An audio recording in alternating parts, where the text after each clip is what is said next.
insight into the 20th century revolution that swept across the countryside.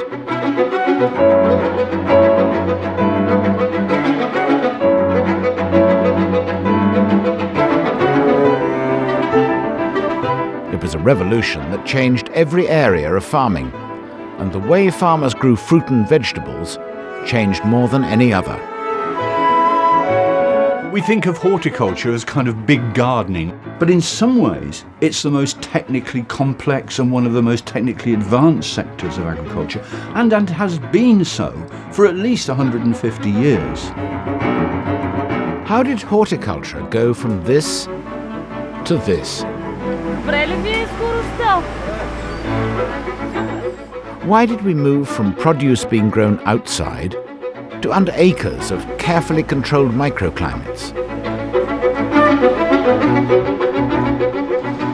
And why did so many small-scale producers, at one time the backbone of the industry, lose out? If you go back, we were a name and now we're just a number, and if that number is not there next year, nobody's really going to mind. Told through the home movies of the people who experience these changes, this is the story of the horticultural revolution from the grower's point of view.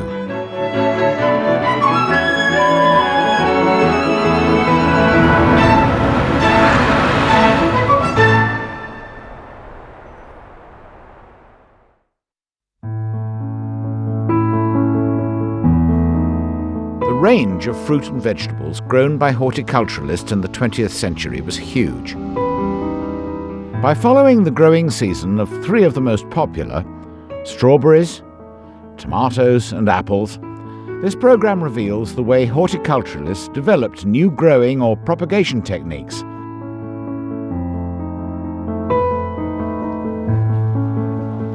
And their increasing use of science and technology to revolutionize the way fruit and vegetables were cultivated, harvested and sold.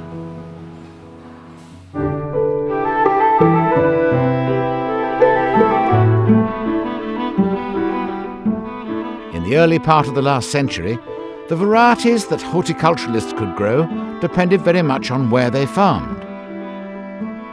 Climate and soil determined everything. Apples were grown commercially in Kent, Herefordshire and the counties of southwest England. These orchards belonged to a large country estate in Somerset. They're owned and farmed by Jonathan Hoskins.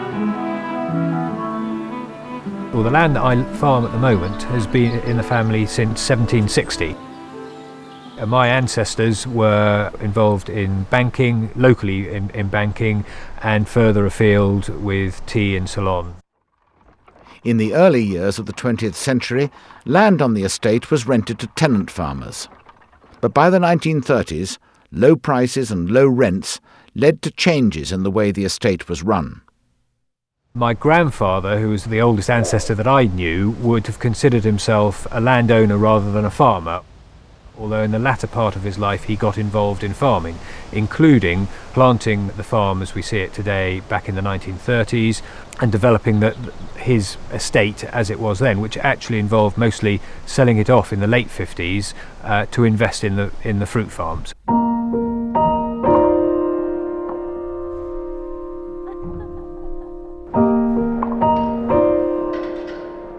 John's grandfather was an amateur film enthusiast.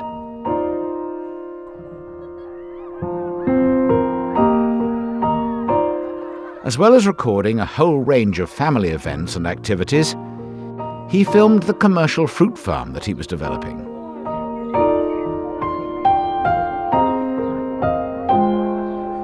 He realised that having tenant farms was not a profitable thing to do and that he needed to be getting into farming himself.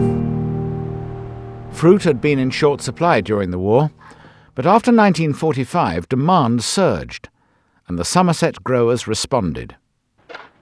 By the 1950s, John's grandfather had increased the size of his orchards to almost 50 acres. And as the Hoskins estate changed, filming went on, capturing the yearly cycle of production. Preparations for the growing season started with midwinter tree pruning. Traditionally, midwinter was also the time when communities across Somerset and other rural counties would perform long-established customs to protect their crops.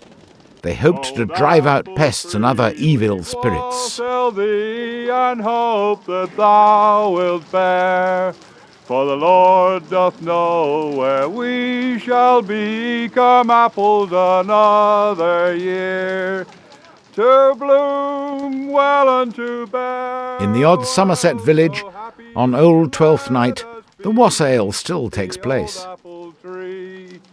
Old apple tree, we wassail thee, and hope that thou wilt bear hatfuls, capfuls, 3 bushel bagfuls. Up the workers. Crop failure could be disastrous for the local economy. And as the 20th century evolved, growers like Jonathan Hoskin's grandfather began to rely less on custom and more on chemistry. The application of science wasn't new. By the 19th century, people are spraying. People understand fertilisers, they understand that you need to weed, that you need to keep stuff well manured and so on. So the scientific revolution, which we make so much of in the 20th century, is not only a product of the 20th century, it's a product of something which has been going on for a long time. In the early years of the 20th century, growers in southwest England had been keen to use science to find ways to improve both propagation techniques and the quality of local cider. When the Long Ashton Research Station first opened in 1903, these were the first experimental trees to be planted here. They're apple trees, and every year they still bear fruit. But today's modern fruit grower wouldn't thank you for trees like this. They're much too big, they take up far too much space, and they're very expensive to harvest. The Long Ashton Research Station, funded by the apple growers, opened in North Somerset in 1905. It wouldn't surprise me if by the end of the century the fruit tree has almost disappeared altogether and that we're producing fruit with hardly any tree at all. This boundless optimism about the potential power of science came into its own after 1945. Chemical research done during the war was turned over to the battle against pests. The Hoskins family adopted the new science enthusiastically. This 1952 film shows new saplings being sprayed. In the 50s, they used to start at the beginning of the season with a rigid programme of sprays, and they would stick to that right the way through the season. You don't care what's going on the farm, you just stick to your spray programme. In the old farm office, there is still a spray programme written on the wall, and it would not have varied from year to year, effectively, unless ICI, as it was then, bought out a new chemical and they wanted to make a little bit more money by pushing it. You stuck to the same thing that you did the year before. But in terms of chemicals, it was pretty much out of a book and paint by numbers. There are 60,000 trees, and every one has to be sprayed 4 or 5 times a year. When the trees are in pink bud stage, just before the blossom opens, they are sprayed with a solution of lead arsenate to kill the caterpillars that might otherwise attack them and spoil the crop.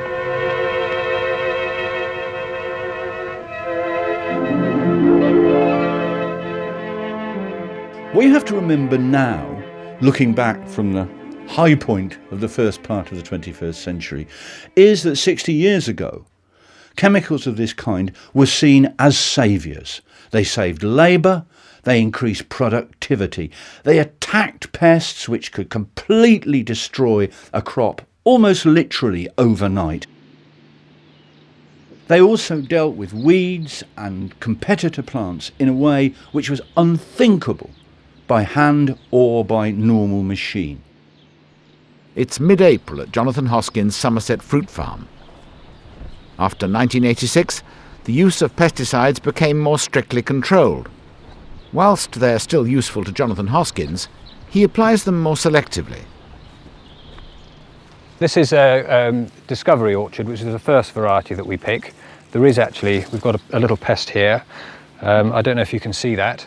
That's apple sawfly. Just after it was pollinated, a little caterpillar hatched and took a munch in a little circle, and then it disappears inside, and it looks like it's just either emerged, I think, from here, and it'll now be a moth.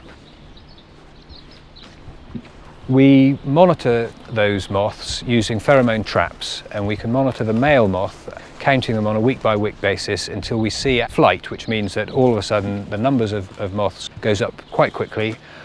We know then that there's going to be a major egg laying session, and we can then time from that exactly when the eggs are going to hatch and spray accordingly.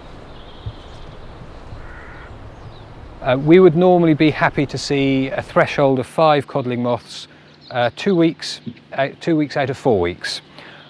This now is an indication. We're looking at my records. We've been catching 2, nothing, 4, 6, 4, 6, and now up to about 50. This would indicate that we've had a flight this last week, and so we'll time our insecticide to the middle to the end of next week, and hopefully we'll keep this flight well under control. In the years after 1945, as the use of chemicals across a whole range of fruit and vegetables became widespread, yields began to increase. But as well as using science, horticulturalists were changing the way they grew plants. And these new propagation techniques would have a massive impact on yields. The strawberry, the most quintessentially English of fruit, is a good example of the changes taking place. This is the way strawberries were propagated up until the 1960s. These were planted at Waterperry, a girls-only horticultural college near Oxford. During the 50s, college life was filmed by its principal, Beatrix Havergal. That's her in the middle. As well as growing some fruit and veg commercially, the college prepared its young girls for careers in horticulture. One of the students at the time was Bridget Lutyens. I went in 53 and left in 55. I was there for 2 years, hard graft. Bridget recalls the techniques they used. Well, this would be when they planted the big plants out in the West Field, I suppose in the spring, and grow them through the summer. And then in the late autumn, they stacked them on their sides against a wall, covered them with straw, left them for the winter, because they're hardy strawberries, so they survived. And then, in about January, they brought them into the hothouses. They were brought inside small glass houses, a rabbit's tail substituted for insect pollination. They were precious, precious, precious plants. And this agony, if they weren't doing as well as they should, everybody got into a great gloom, and we sort of lived and died, and it was, breakfast, Miss Havergal would come in either smiling or scowling or whatever. I mean, it was amazing, absolutely amazing. And we all went along with it. These strawberries were ripened in time for the Chelsea Flower Show in late May. A huge effort was put into winning the top prize, and they won it 13 times in the 50s and 60s, though not everyone was allowed to share in the success. I'd made the terrible sin of getting engaged when I was there. And when I finally told her that I was engaged, which was the most terrifying thing I've ever done, she said, nobody's ever got engaged here before. And I was just dropped from all the lovely things. I mean, I was allowed to do the hard work, but I wasn't allowed to stand on the Chelsea stand. I suppose I might have contaminated the strawberries. These images seem timeless, yet Beatrice Havergal's camera captured horticultural techniques that were on the cusp of change. It was completely unchanged from whenever it started, I mean, way back, beginning of the century, and it was just those methods which had continued.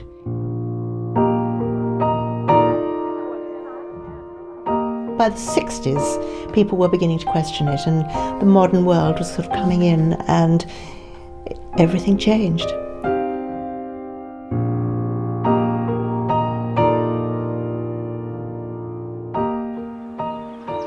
Further down the Thames Valley in Wiltshire is the farm belonging to Norman Parry, and an example of how the growing of strawberries has changed since the 1960s. It's mid-April, and Norman is planting strawberry plants that will be ready in July. But unlike those grown at Waterperry, he will be able to harvest well into October. These beautiful plants come from Holland, and they're lifted in the autumn and stored in great big fridges. And when we want the crop of strawberries, we basically plant them 60 days beforehand. Norman uses polythene, artificial compost, and varieties that would have been unheard of in the 1950s. Each plant is fed and watered individually. The plants are getting everything they need in terms of nutrition, down to the very smallest trace elements. And of course that's why they look so healthy, and it's why the fruit really is extremely tasty. The roots become active in no time at all, and it would be very surprising. It wouldn't be the fault of the system if a plant failed. If a plant fails, it's because it's been broken in transit or something's wrong. But whereas in the field you might get an 80-90% take under good conditions, here it is just 100%. This crop will ripen in time for a weekend extravaganza when Norman hopes to bring in the crowds. However good the plants look depends purely on how much you sell. There's a saying in the industry that it's much better to sell a bad crop in good weather than try and sell a good crop in bad weather. The customer is king, and I have got to get the customers in. While new propagation techniques, plant varieties, and oil-based products like plastic and polythene were being used by horticulturists across the country to increase yields, one more far-reaching development was on the way: the glasshouse. The glasshouse was revolutionary because it would do something every farmer wants above everything. It would remove all the climatic uncertainties. The impact of the glasshouse on post-war horticulture is illustrated perfectly in the story of the tomato. I've red tomatoes for the gentry and bloaters for the likes of you. I've pears and I've peas. There's a wonderful moment in Flora Thompson's Lark Rise when as a child she sees a tomato and spends her penny on it because it looks so beautiful and she thinks it's going to be sweet. And it's not, it's horrible, it's sharp, she hates it. And the man selling it says, "Well, gal, them's for the gentry, not for the likes of you." Yes, it's red tomatoes for the gentry, and it's pastry for the likes of you. Tomatoes were historically difficult to grow outdoors, and early glasshouses made them an expensive luxury for the middle classes. The one area of Britain they thrived was the Channel Islands. It was in the early years of the last century when a small number of family growers on Jersey began to produce outdoor tomatoes for the mainland. Amongst them were the Lemaistres, who started growing towards the end of the 19th century. This is Peter Lemaistre, surrounded by tomatoes in the 50s, and he carries on growing them on the island today. Well, this is quite an exciting time because this is in effect the start of a new tomato season. I sowed these tomato seedlings about 3 days ago, and as you can see, they're just beginning to germinate. The very first ones are just coming up. Seem to have a rogue here who's come up on his own.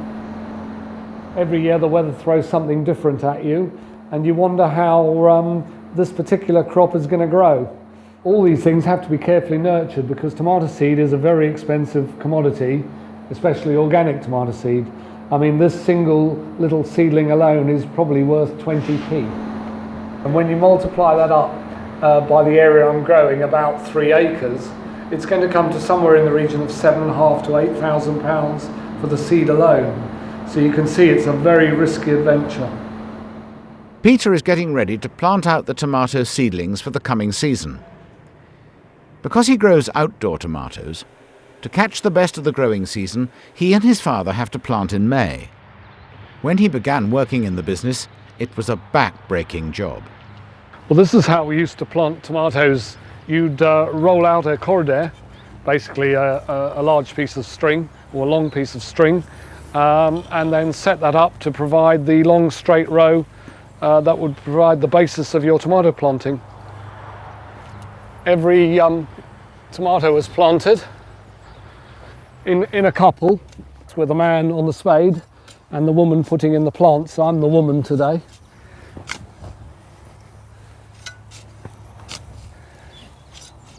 And a good couple, Dad, how many would they plant in a day?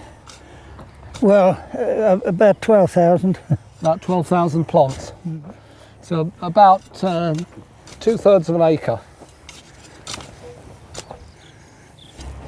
The other thing is, the quicker the planter, the easier it is for the man on the spade. Now, is that a complaint? Because everything was so much smaller, so many more farmers, and there was sort of a competition then, you know. You'd see someone start planting their tomatoes and you'd think, oh cry, I better start as well, otherwise he's going to be ahead of me. These days, of course, we're the only person left growing outdoor tomatoes in Jersey. So when we start is the date to start. This system of planting, I suppose, was the only way used until sort of the mid-1970s, when the first mechanical planters appeared. And people moved over from this system to the mechanical planting system that we're using today.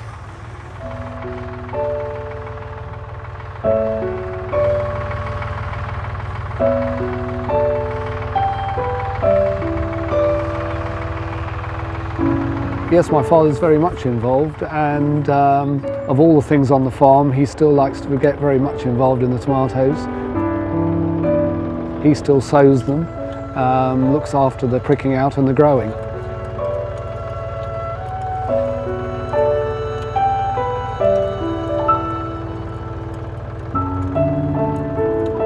Outdoor tomatoes is one of the nicest crops to grow from a producer's point of view, in that you've got a plant, you see it growing for a long period of time. I mean, these tomatoes are planted out in mid-May and they're not harvested until August. And then, of course, you can look, it's not like a potato crop, which is, the crop is actually hidden under the ground.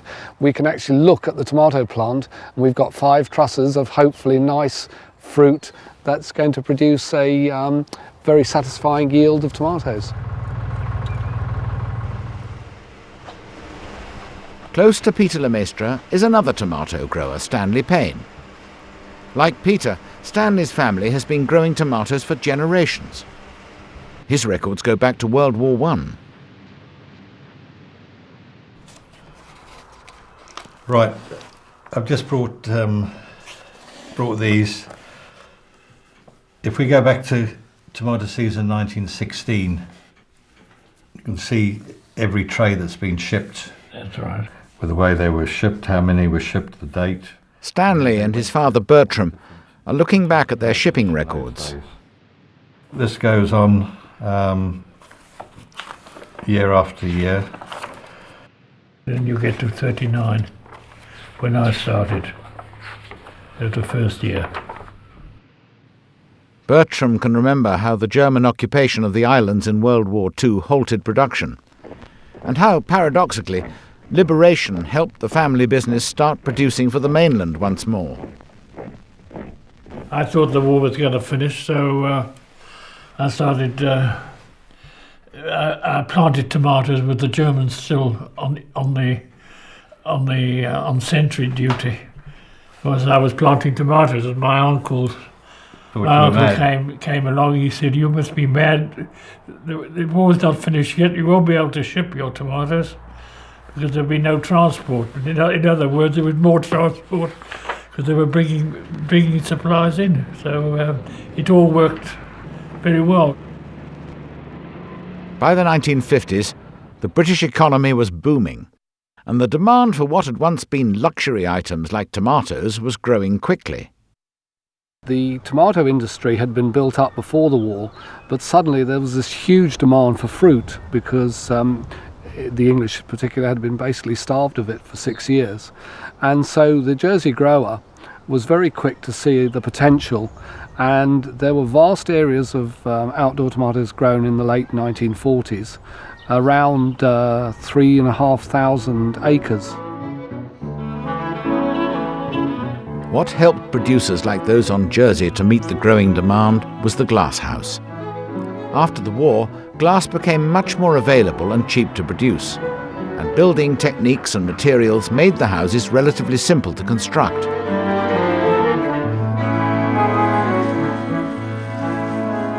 This is a picture taken in 1955 by one of my father's merchants. It illustrates well how the industry has changed. By the 1960s, large glass houses were becoming an established feature of the rural landscape. This portrays a little bit of glass and a lot of open fields, which were all, at that time, all cultivated with tomatoes. Every little corner was cultivated with outdoor tomatoes.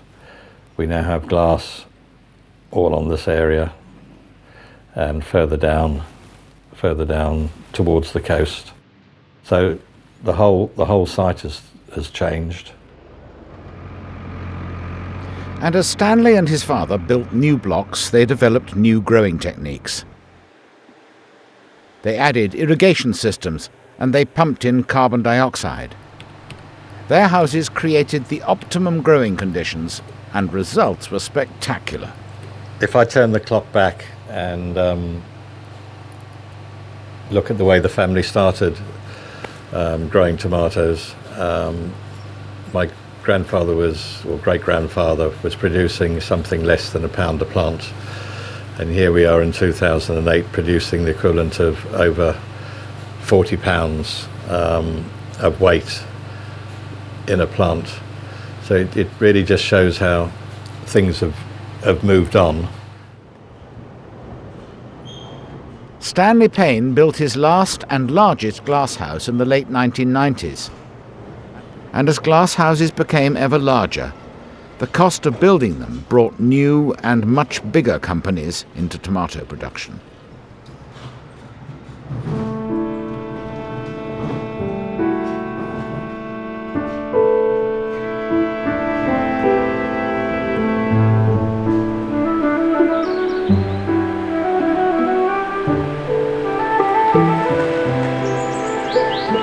This one in Norfolk is state-of-the-art.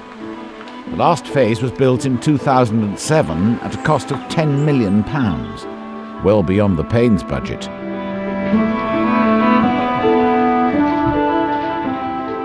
It covers more than 25 acres and produces 70 million tomatoes each year. It's owned by one of the biggest food-based multinationals in Britain, British Sugar, and it's managed by a real evangelist for large-scale production, Nigel Bartle. Nigel has been at it for a long time. That was way back when I first started growing things, and that was the infamous Wendy house covered in polythene, which I've been much maligned about by various people over the years about having a Wendy house, but it wasn't a Wendy house, it was a Wendy house converted into a greenhouse. So it was, you could say, a novel adapted structure for protected cropping. Looking back 21 years to that Wendy house with a few bedding plants, a few tomato plants, now across to 26.5 acres of glass, 250,000 plants. If you'd asked me that back then, I don't think I'd quite have believed you. I would hope that a Victorian grower would recognise one of our tomato plants as being a tomato plant. The way we grow them is very different because we've adapted. The key bit is we've got to keep adapting. We cannot stand still. And people have got to adapt to be able to survive. These cathedral-like structures have become the symbol of the horticulturalist's final triumph over nature. In here, the concept of the growing season becomes fairly meaningless. Tomatoes can be picked from February to November. Horticulture actually is the epitome of what's happened in 20th century agriculture. It is the area where what every farmer would like to do, in a way, has come true. The total control of climatic conditions and gearing climatic conditions totally towards increasing your yield. That's all it's about, and you, in theory at least, and unless something disastrous goes wrong, you can actually do that year in, year out. By the end of the century, the revolution in output was complete. The phenomenal increase in fruit and vegetable yields was beyond anything that had been thought possible before the war. But alongside the revolution in production, the years after 1945 witnessed other equally radical changes, this time in the way fruit and vegetables were picked and sold. Agriculture as a whole in the 20th century has increased its yield enormously. And much of the harvesting of that has been dealt with by machine. Think of combine harvesters. Think even of battery milkers. Think of potato diggers. But think about how you harvest a raspberry or a strawberry. Think about how when you pick it, you squash it in your hands. A machine can't pick soft fruit and leave it whole and ready to sell in punnets in a supermarket. It might be able to harvest them enough to make jam, but even that's difficult. It's July in Wiltshire, and Norman Parry's first crop of strawberries is ready for picking. Norman's solution to the problems farmers faced in picking soft fruit is simple. His customers pick their own. This is proving to be a very difficult corner to manage because everybody's going to the overpicked fruit.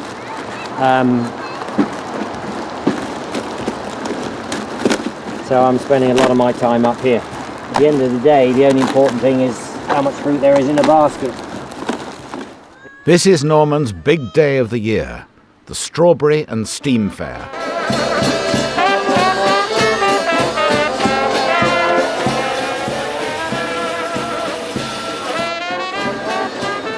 He hopes to pull in a crowd who, while enjoying the attractions, will hopefully pick a strawberry or two.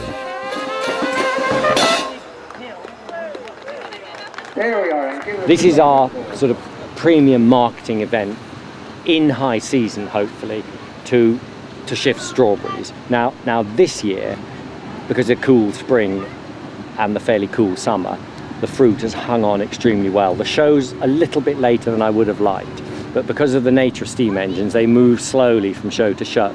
And this year we had to go for the end of July. And of course the gamble is it going to rain or is the weather going to be lovely? If it rains, well, basically a lot of fruit rots. What tends to happen is the fruit gets picked from both ends. I make a conscious effort to feed people in from both ends, either by sort of telling them where it is or having signposts and walkways to guide them in. You always end up with sort of gap in the middle where it hasn't been properly picked. The pick-your-own approach to fruit became very popular in the 1970s. Up until the 50s, picking fruit had always been labour-intensive, and the work was done mainly by women and children.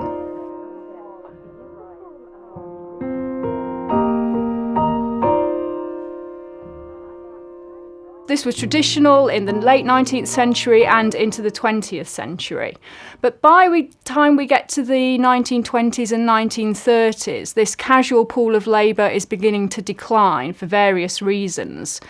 Some of them to do with the aspirations of women themselves. They simply don't want to do this, what was quite heavy, dirty and quite poorly paid work on the land.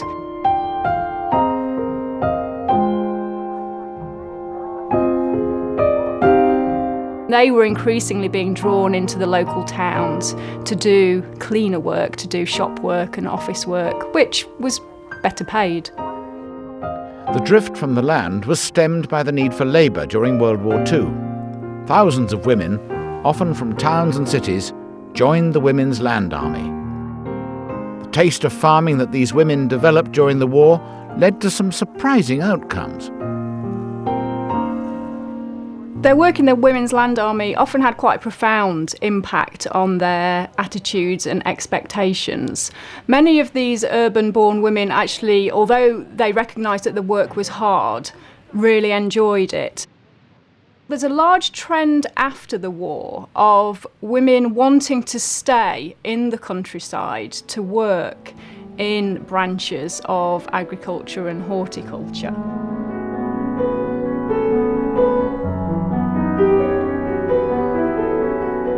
It appealed to women for different reasons, in a way. It offered urban-born women a new sense of freedom. It gave them a chance to work outdoors, if you like, to convene with nature. And many of them speak about the pleasure of actually just working on the land, watching things grow, understanding where food comes from.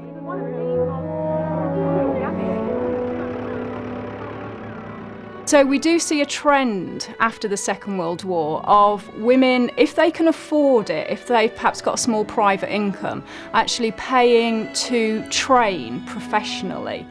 And many of them go to institutions like Waterperry. Waterperry's principal, Beatrix Havergal, and her partner Avis Saunders took on new young students. Jean Manger was one of them. January the 20th, 1946, I came here. It was a Monday. I came out on the bus from Gloucester Green in Oxford, and was met at Wheatley by Miss Saunders in the little Austin car, Austin 7, and brought out, and I was taken in to see Miss H. And immediately she said, "Right, if you go out and you find Rosemary de Bruyne, she will take you to the tool shed where you'll find a spade, and she will take you and show you how to dig." As it was a girls-only college, there was no equality of the sexes. Education was nearly always segregated in those days. You had girls' schools and boys' schools. There were very few places where girls could go to learn. And so if you set a place up for girls, then you made it just girls. And also, I think probably it was easier for them to achieve what they wanted to do if they hadn't got the competition of men with them. I think this had a lot to do with it, really. If you were segregated, you were able to concentrate on what you were doing very much more. It wasn't the added interests of a mixed community, perhaps. Well, she expected absolutely the tops, that you gave your very best. So she was very careful in her training and teaching, so that was passed on to us, so that the theory and the practice worked well together, and from that students really did get a good grounding.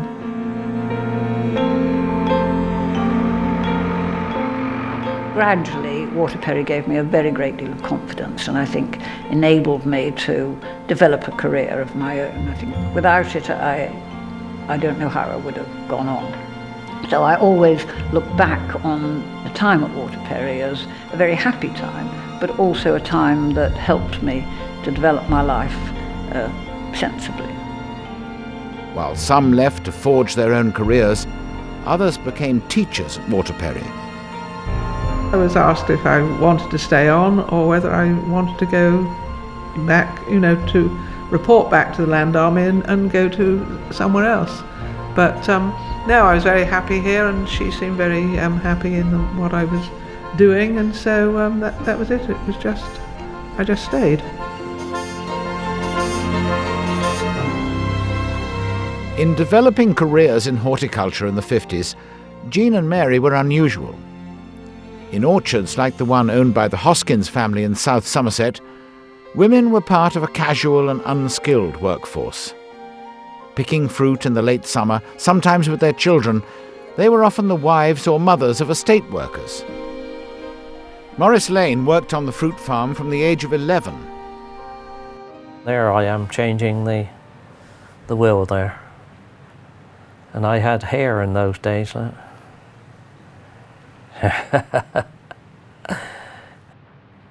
Maurice worked for the Hoskins family all his life. I suppose there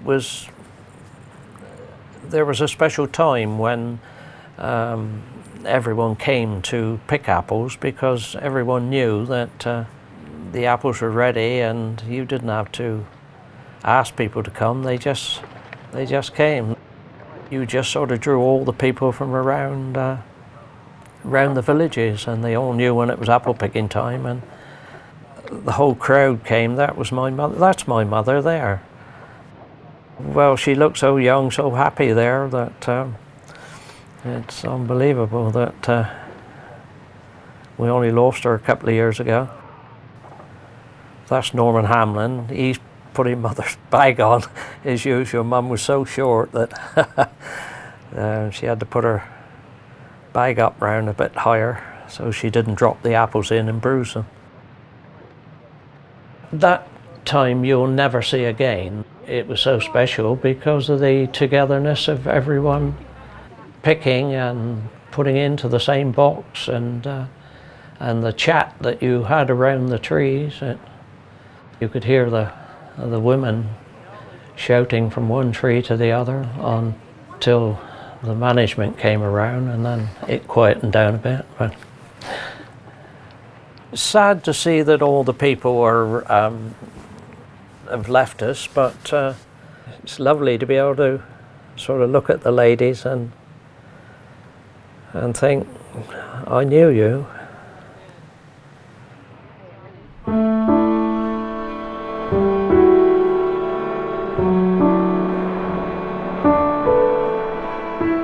Once the apples had been picked, they were packed on site.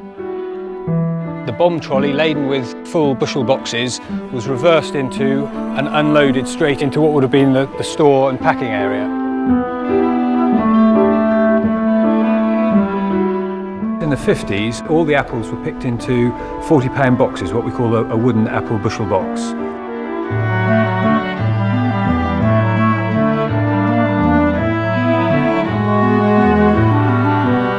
We come through here to the old grading room that you would have seen on the archive footage. We're now in the grading room, which is full, effectively, of farm junk.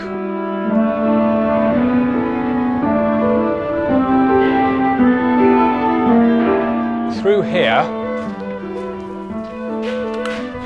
coincidentally, there is let's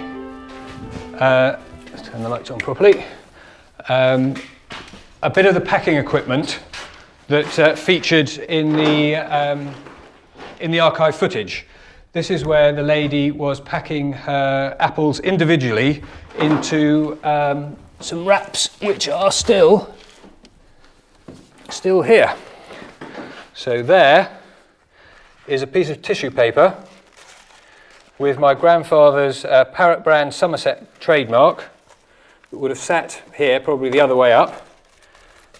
Picked it up, put the cheek of the apple in against the logo, turned it over, twizzled it round into the bushel box. Bushel box went up over the rollers onto some more rollers and out to dispatch.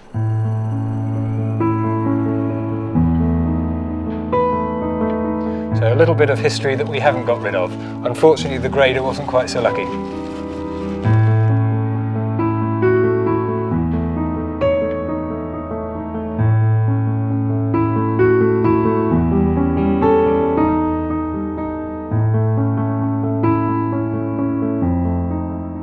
Just 20 years later, this way of picking and packing apples had disappeared. By the mid-1970s, the Somerset apple growers were in crisis. In the 70s, when we joined the common market, it was a disaster for English apple farmers, and overnight this building became redundant. Britain had joined the common market in 1973, and the impact on fruit farmers was profound. British producers found themselves in competition with other common market countries in what was now one large free market.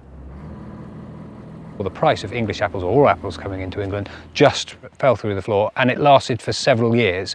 And that is when fruit farmers had to get together with other farmers to share overheads, cooperatives were formed, and it really took 15 or 20 years to get back to a situation where we were relatively stable. The Hoskins survived, but many were driven out of business. Whole areas of the West Country landscape were changed as orchards were neglected or worse, grubbed out. As the orchards disappeared, so did the local pickers. They were replaced through another common market principle, the free movement of labour.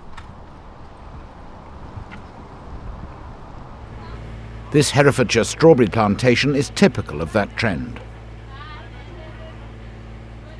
We've been growing strawberries on this farm since the late 90s, and we have always used Eastern European labour since we've been doing it, and that was predominantly Polish and Lithuanian and countries that have now entered the EU. It's a good guaranteed source of reliable labour. People that come on a set date, go home on a set date, they know they come with a specific target in mind of what they want to earn, and hence are very reliable. Yeah, this is a good speed or something. They have 140 acres of strawberry beds, and the precise layout is designed specifically to facilitate efficient and mechanised picking. Strawberry farming now is all about efficiencies, really. This field, when we set it up last autumn, was marked out with a GPS system to make sure that we made the maximum use of our available space, make sure that every row was straight, so that when the tunnel legs were drilled, they were very straight. The rigs that you see behind us are fitted up here perfectly. There's no room for error.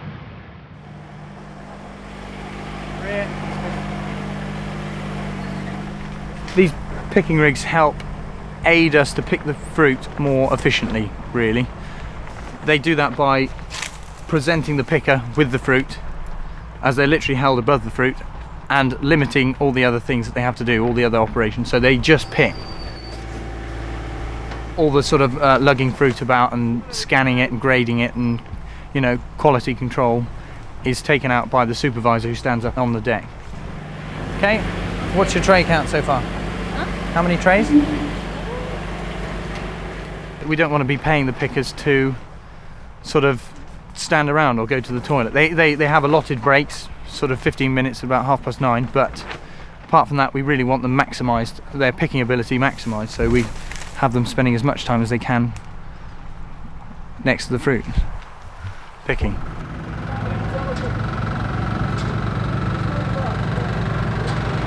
Compared with hand pickers, the hand picking gangs out in the field, they sort of improve productivity by 25%, and they seem to be 100% happier on the rig because they have to do half as much work, and they generally tend to get paid more handsomely just through the presentation of the fruit. It's all there for them, they don't have to do anything. Happy pickers. Do you like working on the rig? Yeah. Why? It's nice. It's nice? It's easy. Really? Easy than hand picking, yeah. And what if I said tomorrow you're going hand picking? I'm gonna hate you. In the past, it used to be argued that the farm worker was somebody special. He actually sowed what he reaped. He followed the process all the way through. He was peculiarly close to the land, and often in mythical ways this gave him a special status. This simply is not the case anymore. Farm work is now divided. It's like factory work. People carry out one process as part of a whole set of processes.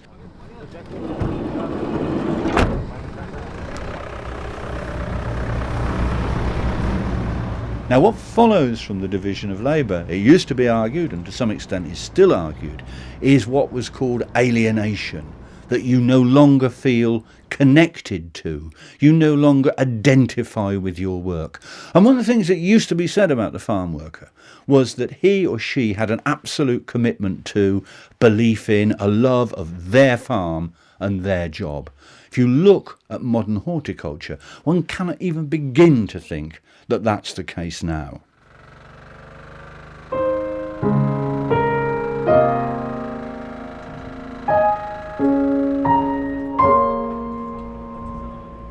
And the years after 1970 saw not only changes in the way fruit was picked, they also witnessed huge changes in the way it was sold. These strawberries are not bound for local greengrocers. They are bound for a supermarket that has a direct contract with the growers.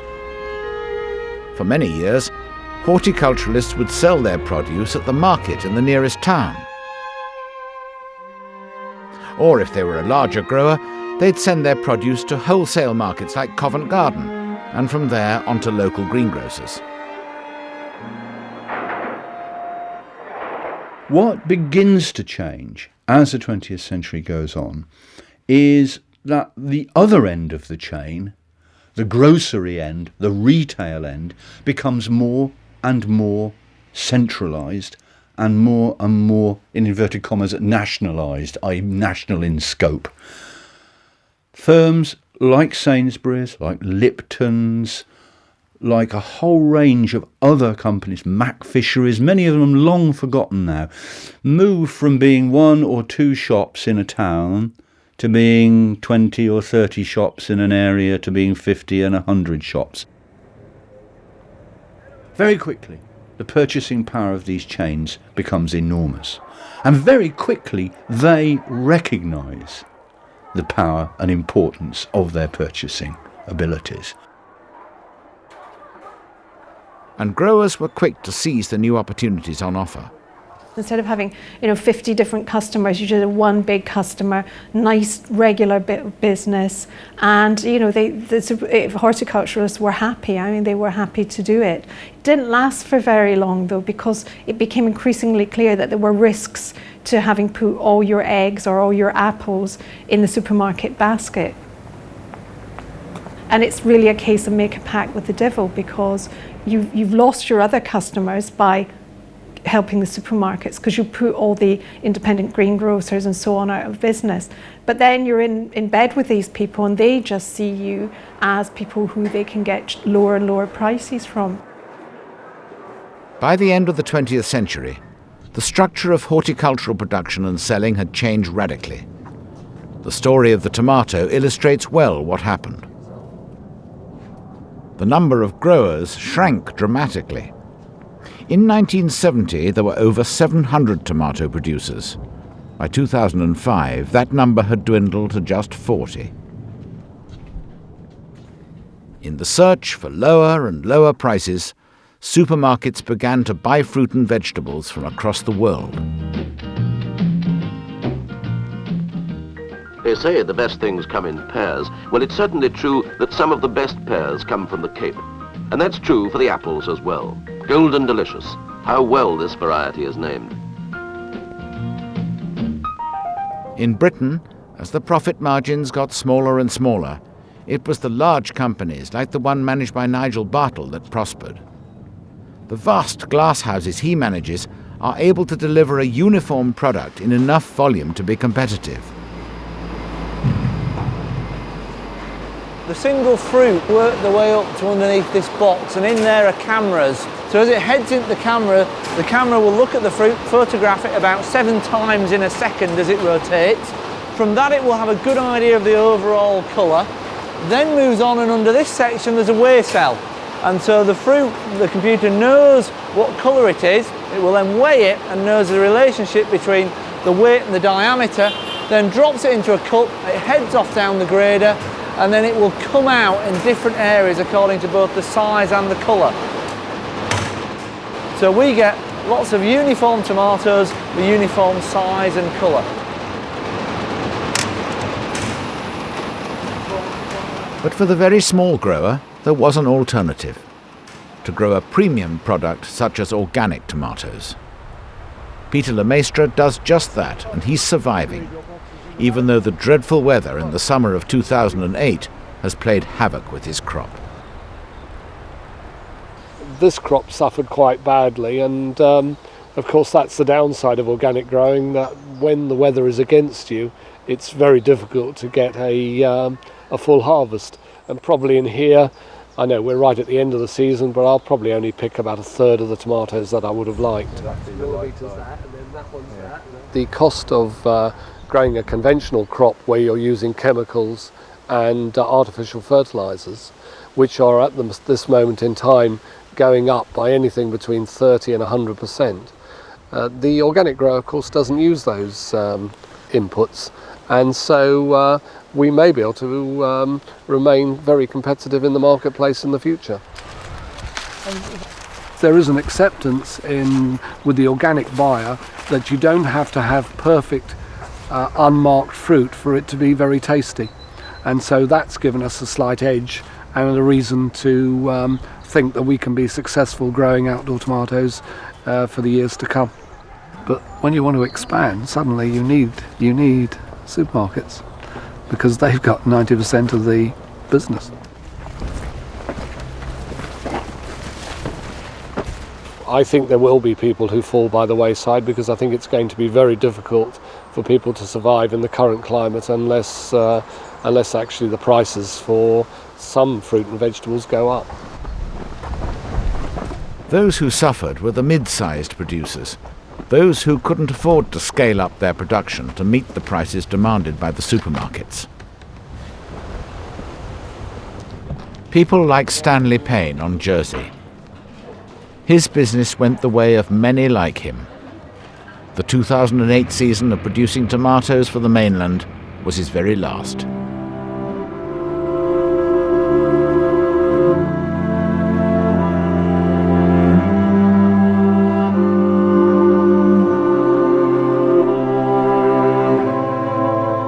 The Paynes have been growing on Jersey for 100 years, but now they are cutting down the plants in this glasshouse for the very last time.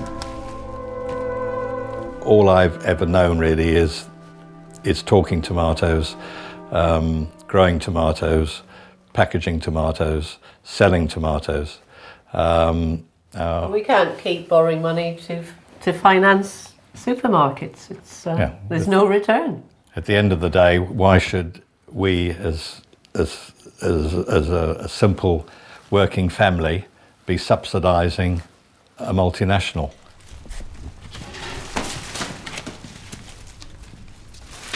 Which is all very tragic, really, because it's a whole industry that's gone. All the skills will disappear forever, never to be replaced. But that's the way of the world. Everybody wants everything for nothing. We've always been a bit of a large village here with over 50 employees. There's always noise, there's always activity, and everything is just going to be totally silent. Very, very eerie.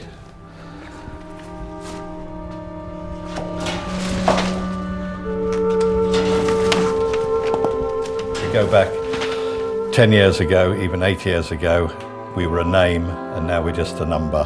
And if that number is not there next year, nobody's really going to mind.